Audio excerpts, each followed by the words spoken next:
No, pasyal tayo mga langga dito sa aming munting garden. Munting garden. Totoo ang kasabihan na pag may itinanim, may aanihin. So, ito na, namumunga na ang aming ampalaya. Ayan o, di ba? Oh, marami ng bunga. Oh, mayroon pang dito. Malaking bunga, pwede na. So, gusto kong bumili dyan ng ampalaya. Ito, fresh from the farm. Sabihin nyo lang. At pipitasan ko kayo. Ayan o. Ayan o, may bunga na ng aming ano nga ba tawag dito? Patola. Ayan. Marami na silang aanihin. Ayun o. Oh. Dito si Carlos, may malunggay pa. Ayan, may malunggay. Ito, yung papaya namin. O, yan lang. May sakit yata ito. So, hinihintay ko pa mamunga itong aming kamatis. Mayroon din kami ditong okra. Ayan, may mga okra. Ayan, mayroon din kami mga sili. Hintay pa namin itong namumukat yan na. May mga bulak-bulak na. May mga maliit na sili. Ayun, may bunga pa doon, oh. May bunga pa doon si patola. Marami kami anihin. Meron pa kami ditong patola pa. Yan.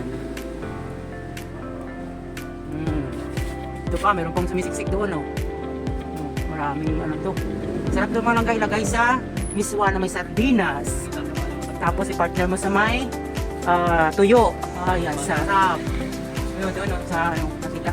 Oo, ginano ko na. Itong ano niya, oh, spray. Ano lang to? Ano to? No? Ano ganit niya? Insecticide. May spray yan. O, diba? Sa isang maliit na garden, maraming klaseng gulay. O, diba? Ang aming papaya, iwan ko lang ano nangyari doon. So, ito, yan, may mga bulaklak pa. Mga sumubi pa yan. Ayan, may balonggay dito. Kung gusto nyo balonggay, wala kayo dito. Libre lang balonggay, pero ito, bibinta namin to, aba. Magano din kayo, ha? Magtanim din kayo. Oh, mahal na mahal namin yan, no? Nilalagay namin sa sombrero. Oo, diba? Yung sombrero namin para di mainitan sa kanya maulanan, no? Diba? Ayan. Ayan. Oo. Meron pa kami dun sa harapan. May mga talong pa kami dun, may kalabasa. May sitaw din tayo dyan, di ba? May sitaw. Ayan, may talong dito, oh. Talong, oh, baby pa. Di ba parang may sitaw dito sa munggo, ah? Hindi nabuhay? May talong.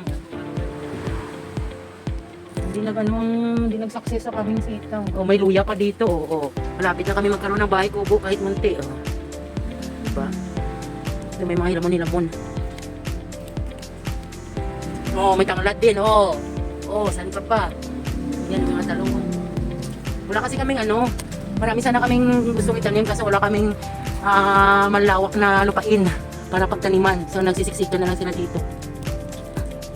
Kasi masarap magtanim ka ng sarili mo para to na hindi mo na kailangan bumili sa palengke kung gusto mo maggulay. Kasi ang gulay mahal din pag lalo na pag hindi na season. Kaya kami nagtanim na lang kami para to na hindi na kami pupunta ng palengke. Ayan, diba? Oh. Pwede na to. Itong ang palaya pwede na talaga kunin, oh. Oh, diba? Baka gusto nyong bumili ng palaya, ito pwede na rin to. Ang inaabangan namin ngayon, ayan, may malunggay pa, oh. Ang inaabangan ko ngayon, anong resulta nitong sa papaya na sinaksak.